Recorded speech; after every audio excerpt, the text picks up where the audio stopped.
আসসালামু আলাইকুম এভরিওয়ান। আজকে আমরা দেখব Oppo X3 Pro। এটা আমরা CPU রিভল করব, কেননা এটা ডেড আর এটা আসছে আমার কাছে ডেড। অলরেডি এটা অন্য একজনে কাজ করার পরে সে এটা CPU রিভল করার পরে এটা মোবাইলটা অন হয় নাই। এখন আমি এটাকে CPU রিভল করব, আর আমি আমার সিস্টেম মতো আমার স্টেপ বাই স্টেপ যেভাবে আমি কাজ করি এভাবেই আমি এটাকে কাজ করব। তারপর দেখব যে আসলে আমার মোবাইলটা অন হয় কিনা। তবে আমি মনে করি যে কোনো CPU রিভল করার আগে আপনার এটাকে ভালোভাবে ফাইন্ড আউট করে নিতে হবে, এবং পাশে যে আমাদের পার্টসগুলো থাকে সেগুলোকে ফুল ক্লিয়ারলি দেখে নিতে হবে। সেটা যদি আমরা না দেখে নেই তাহলে হয়তোবা আমাদের কাজের মানে ফুল সাকসেস না হওয়ার সম্ভাবনাই বেশি আছে। কেননা আমরা সবসময় একটা কাজ করার ক্ষেত্রে দেখা গেছে আমাদের একটা সামান্য একটা রেজিস্টার বা একটা ক্যাপাসিটির কারণে হয়তোবা আমাদের মোবাইলটা ডেড কন্ডিশনে থেকে যায়।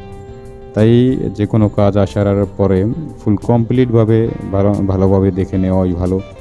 তাই আমি ভালোভাবে চেক করে নিয়েছি, কিন্তু এটার ভিতরে যে দেখলাম আমি রজন দিয়ে এটা ভালোভাবে এটাকে চিটানো হয়েছে। তারপর আমি এটাকে যেই সামান্য একটু সোল্ডার দিলাম, তারপর দেখলাম যে পাশের যে ইউবি যেগুলো থাকে সেগুলো সরানো আছে, অলরেডি এটা রিভল করা।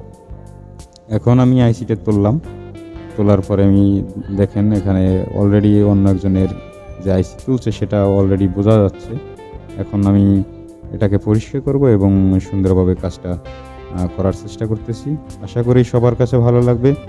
আর যারাই এই ভিডিওগুলো দেখেন আশা করি সবাই লাইক, কমেন্ট এবং শেয়ার করে দিবেন, যাতে আরও নতুন ভিডিও আপনাদের দিতে পারি।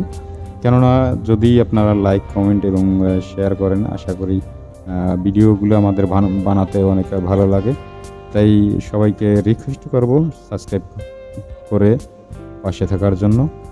তাহলে দেখুন যে কাজটা কিভাবে সহজে করা যায়। আর সহজভাবে চিন্তা করে কাজ যদি করা হয় তাহলে আমি মনে করি যে কোনো কাজই খুব ইজিলি কমপ্লিট করা সম্ভব। তাহলে চলুন আমরা দেখতে থাকি।